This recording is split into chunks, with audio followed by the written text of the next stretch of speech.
The command that broke worlds. Kneel. Or die. The words detonated through the Grand Convergence Hall like a shockwave. Stone pillars carved from asteroid cores trembled. Gravity fields fluctuated as if reality itself recoiled from the command. Thousands of alien delegates, warlords, queens, hive minds, machine intellects, fell instantly to one knee, their bodies reacting before their minds could object. This was not tradition. This was power. At the center of the hall, elevated on a throne grown from black star metal and living crystal, stood Empress Zirathun, the sovereign devourer, queen of the 13 conquered galaxies. Her eyes burned like twin supernovas, her voice amplified by psychic dominance that crushed weaker wills. Only one figure remained standing. A human. Ambassador Marcus Reed of Earth. Unarmored. Unaugmented. Hands in his coat pockets. He looked up at the queen, smiled slowly, and said clearly, calmly, "Make me." The universe seemed to inhale. Chapter 1. Why everyone else kneeled.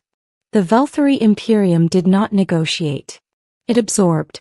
For over 10,000 years, Empress Zirathun's species expanded through a simple, brutal doctrine. Submit and serve, or resist and vanish. Entire civilizations were reduced to vassals in a single generation. Those that resisted were erased so completely that even their stellar maps were scrubbed clean. The secret wasn't just military might.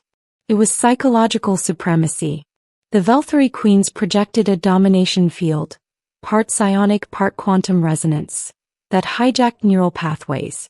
Most species physically could not refuse a direct command from a ruling queen. Kneeling wasn't symbolic. It was involuntary. That's why the convergence existed. Every emerging spacefaring species was summoned here once, exactly once, to kneel before the Imperium and accept their place. Earth's invitation arrived 50 years after humanity discovered faster-than-light travel. Human leaders debated for months. Military analysts predicted extinction within a decade if Earth resisted. So they sent a diplomat. Not a general. Not a fleet. A man who knew exactly what the Queen would demand. Chapter 2. The human they sent. Marcus Reed was not humanity's strongest warrior. He was worse. He was a historian. A former infantry officer turned diplomat who had studied one simple truth across human history. Empires fall not when they are challenged by force, but when they are challenged by defiance they don't understand. Marcus had read the reports. Seen the footage of alien rulers collapsing to their knees, eyes glassy, minds overwhelmed. He knew the odds. But humans had evolved on a world where survival often meant doing the impossible while terrified. Earth was a death world. Resistance was instinct. And submission? That was learned behavior. Which meant it could be refused. Chapter 3. The moment of no return. When Marcus stepped into the convergence hall, the domination field slammed into him like a physical wall. Pain exploded behind his eyes. His vision blurred. His muscles screamed to obey. Drop. Kneel. Life. Every survival instinct begged him to comply. Marcus clenched his jaw until he tasted blood. And remembered. He remembered human ancestors standing before tyrants with nothing but words. He remembered soldiers holding lines they were never meant to survive. He remembered a species that looked extinction in the face, again and again, and said no. The command hit. Kneel or die. And Marcus Reed stayed standing. Chapter 4. Confusion in a Goddess. Empress Zirathun felt it immediately. A void. The human's mind did not collapse. Pushed back. Impossible. No species had ever resisted a full sovereign command. Not the stone-minded car. Not the machine collectives.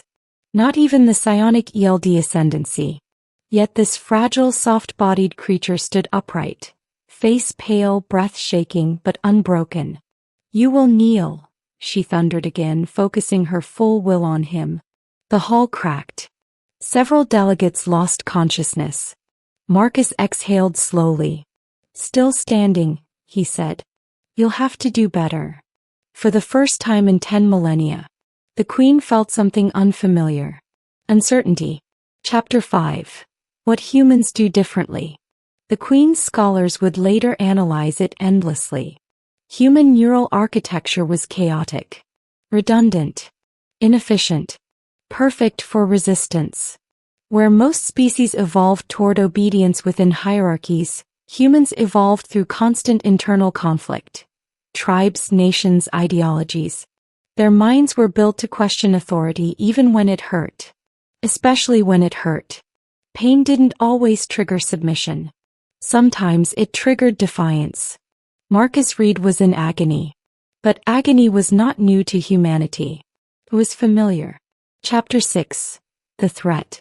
You challenge the Imperium, Sci-Fi said coldly. Your species will burn. Marcus nodded.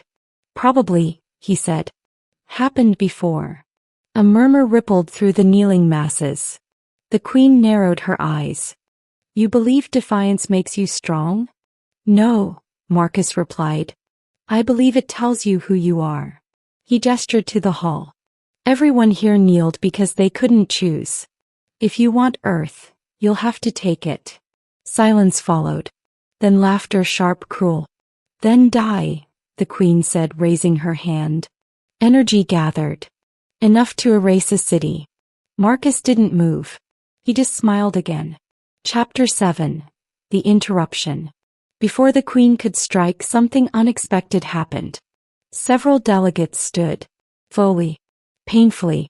A car warlord forced itself upright, stone joints grinding. An ELD ascendant trembled but rose. Others followed. Not because they could resist the command, but because they saw someone else do it first. Defiance was contagious. The queen froze. You dare, she roared. Marcus looked around, surprised. Seems you gave them an idea, he said. Chapter 8. The Crack in the Throne. The Imperium's power depended on inevitability, on the belief that resistance was futile. And that belief shattered in a single moment. Sci-Fi unleashed her full might, striking Marcus with a blast that hurled him across the hall. He slammed into a pillar, ribs cracking, blood staining the floor. The hall gasped. He did not stand immediately, but he laughed, hoarse, broken. Yeah, he coughed. That one hurt. And then he stood anyway. The queen stared. Something ancient stirred within her. Respect. Chapter 9. A different kind of strength. You are not powerful, Sci-Fi said slowly. No, Marcus agreed. We're stubborn. She studied him, not as prey but as a variable she had never encountered. What would you have instead of kneeling? She asked. Marcus wiped blood from his chin. Choice, he said. We'll deal with you. Trade. Argue. Even fight if we have to. He met her gaze. But we won't kneel just to live. Chapter 10. The Decision. The queen turned to the hall. To the standing delegates. To the kneeling ones watching in awe. Killing Marcus would restore fear. But it would also prove something worse. That the Imperium feared choice. Slowly Sci-Fi lowered her hand. Rise, she commanded, not as domination but permission. The hall shifted.